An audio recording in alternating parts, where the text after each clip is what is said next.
I wasn't on Facebook. This is okay. We'll restart this. Okay, start again. Chapter 1, verse 39. And those children, what you said, that your children are going to be as prey.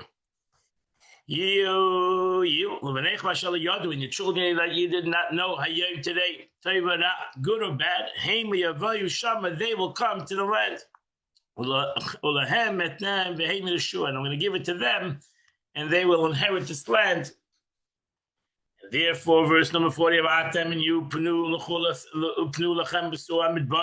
therefore you should turn back and turn into the desert, through the Sea of Reeds, towards the Sea of Reeds.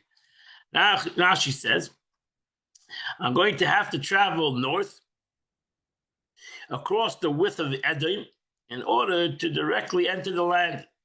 But you misbehaved and you caused yourself to be delayed.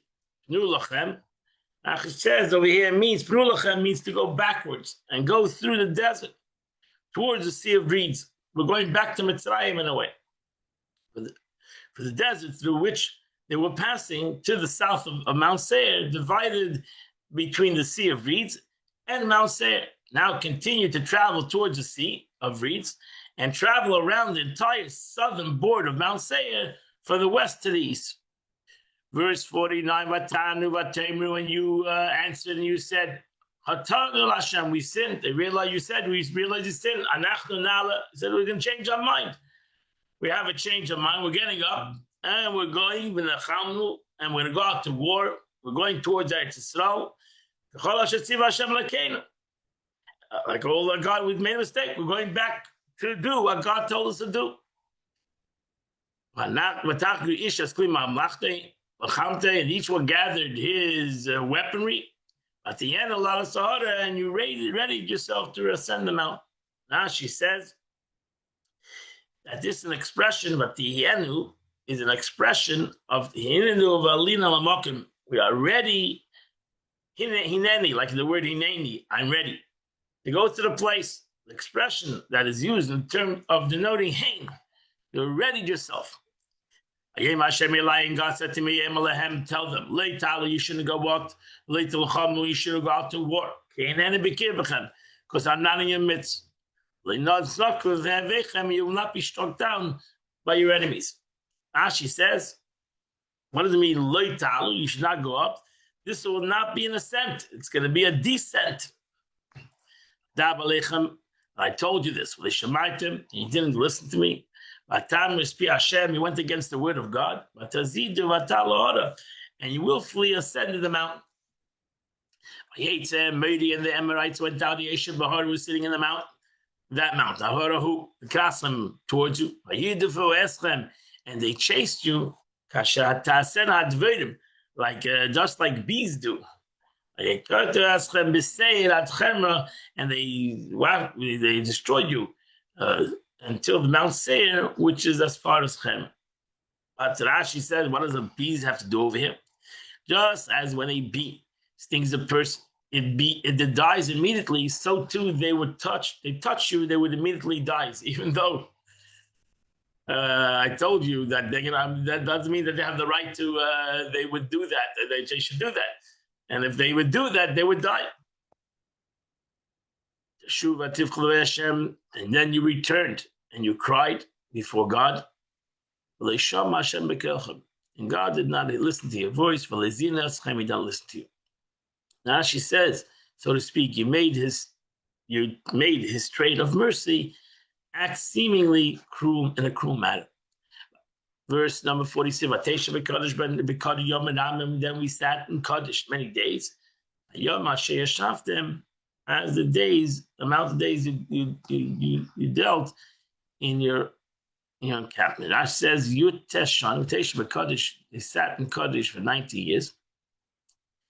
As it says, in the same amount of time you say, meaning in all the other encampments. You stayed in this encampment, the amount that you stayed in all other places.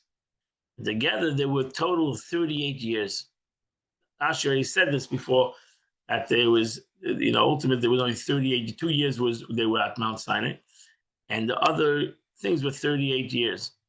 Thus, 19 of these were spent in Kaddish, and the other 19 years was spent wandering around and moving about.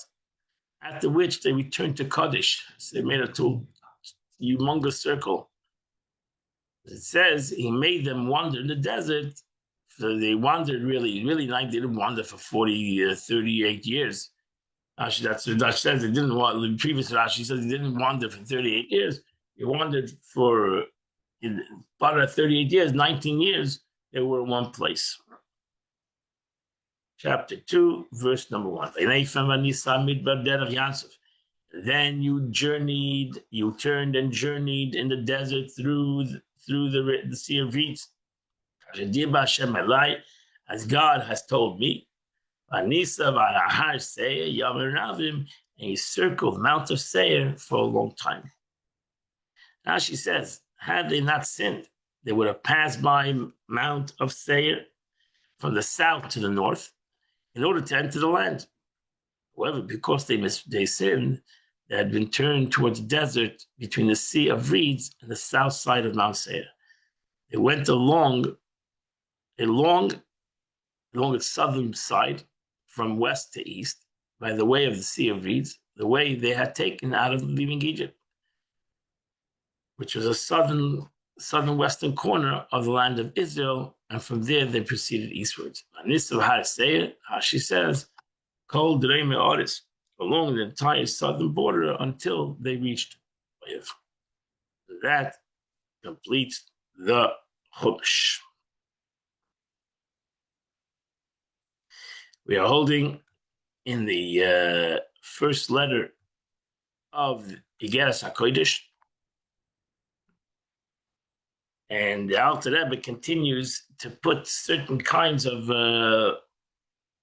Zedus decrees or wishes for the community, how a shul should run. At the Apam, the Alter Rebbe said, now once more, I'm gonna put forward my hand a second time. Taisus beer with an additional explanation. Ubakosha Kvula, and a twofold request. Shtucho Prushal of Nekolan Shishleimim Akreim Archekim, extended to the and purpose to all men of the Chassidic brother, all the shuls, Chabad shuls, those that are far, those that are near, and those that are far, Lekayim Aleim, to do the following, to undertake the following. Shakol Yimei HaChoil, that all the days of the week, and those who go to daven should be the chazan, shouldn't be people that are busy. Because they don't have time. They have to run to their job. They're going to rush to daven. The chazan should be somebody who has some time. It should be teachers. Kids don't get up until the kids come to school. And those that are shulchan, those that are in koilel, so to say, they're supported by the parents.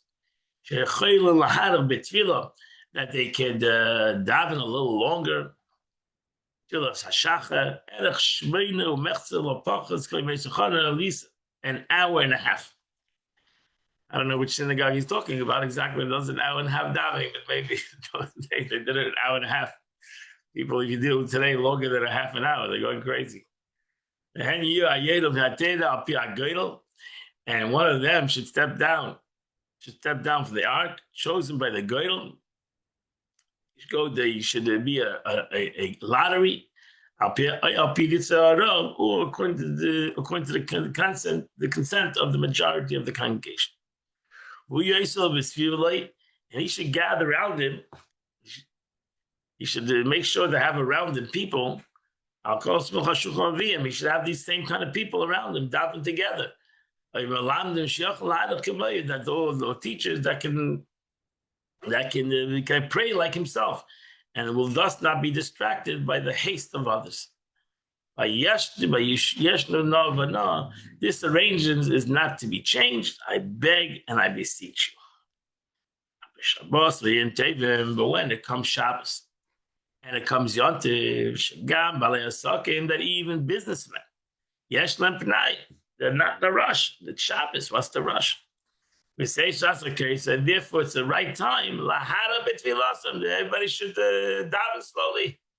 The kavanas, liba, with national avaya, and they can consecrate their hearts and their souls to the service of God. So everybody should daven. I blame Mutter, actually a businessman that couldn't daven slowly a whole week. Mutter b'yesus says he surely has the obligation. Shikasu has brought down the Shulchan Aruch that a person that's in business that a whole week he cannot daven so long, he has to go to his job. But Shabbos, what's the rush on Shabbos? On Shabbos, he should daven longer. Shikasu b'teres Moshe, as it's wrote down in the Chumash, Sheish Yes Yomim David, 6 days a week he shall work, so he has an obligation to go to work. But on the 7th day, Shabbos, that's the punct of the day that a person should daven, and he should daven hours upon hours. So it says Daika Kul Hashem. It says openly. So you see, look at the wording. It says Shabbos Lashem Alekecha. Yotiv comes on holiday. Some argue you have to have your obligation for yourself, but samachta that you have self joy. But Shabbos Lashem, Shabbos is the time that everybody should just serve HaKadosh Baruch Hu in happiness and joy, and learning Torah, and davening. It's unlike the festivals, which is partially unto God and partially unto you. Shabbos ought to be a holy. The Torah says Shabbos Lashem, Kul Lashem. Shabbos should be dedicated totally to spiritual matters. Since the reason for this is that it precedes the 6 days, mundane days of labor. Follows that after those who are engaged in this labor during the weekday, businessmen and the like should surely utilize the Shabbos, Kula Hashem, totally God. Therefore, you're also a businessman who is not in a rush. If he's a nice, beautiful davening, he should go for the honor for the yard. It goes before the Amid, and he should daven either through a lottery or the majority of people that like a certain kind of guy, because that's what I wrote to you last year. Going up, and also this, moreover, it should be known. Shabadaiti, I want to make known that Shabadaiti, I have in mind, Im Yitz Hashem, I'm going to immerse Hashem, I'm going to find out if you're doing this. I'm going to send in spies. I'm going to send in people to check out if you're following these rules. The idea, and they're going to go and find out and notify me. I'm going to find out, are there people that can daven long and they're lazy? And they're lazy. They're not davening long. They're davening fast. And I'm going to punish them. What's my punishment? I can punish you. I'm going to allow you to come visit me. I'm going to push you away. I'm not going to allow you near me. To come and hear my teachings. I'm not going to allow it. And for the negative, now you can understand the positive.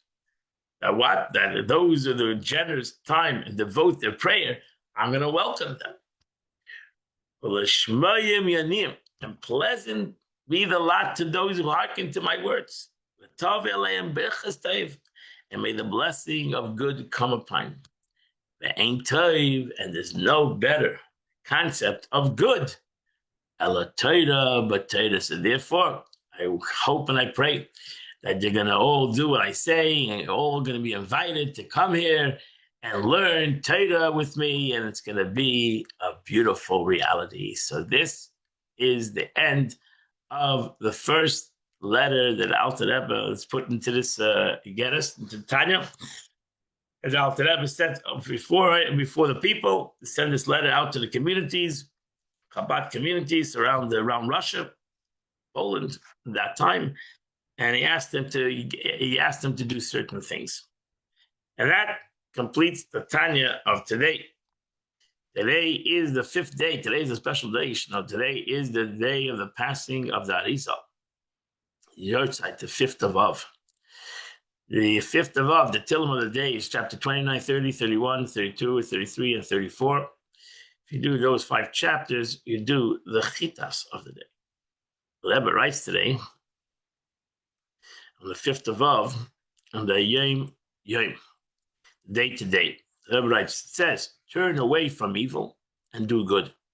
Seek peace and pursue it. It's a pasuk in Tillim. The Baal Shem Tov comments, every physical object whose use is permissible possesses good and evil elements. Everything has within it something that is good, something that tevarach, the tree of good and bad. Material elements is evil, and the godly life force that gives life to the physical is good. The person uses the physical object to turn from evil, not to desire the physical pleasures which is in the material, and do good, meaning he should desire to be nourished and supported by the godly vitality in that object. Seek peace, and then the verse continues. Seek peace and pursue it. Whoever fulfills from turn of evil and do good must seek and pursue means from making peace. What means to make peace? Between the physical and the godly life force that vitalizes it. So first of all, you have to realize that the importance is the ikr, the most important concept is the good. That's number one. And then you can bring about to bring, not to get rid of the good, even the gashmi, the physical, but you to use out the physical to make sure to bring peace. So that's the way the Baal Shem Tov learned this pasuk. There's 2 levels. There's a journey in the concept of transformation of the physical world. First, to realize that in the concept of good and evil, because the physical is not bad, but it's bad in consideration to the good. And then number 2 is to bring peace and elevate the physical world. My friends, that was short today and easy. I wish you all a wonderful day. And the Mit Shem, I'm right now traveling, so that's why you don't see my background, different background. That's what I was wondering about that. So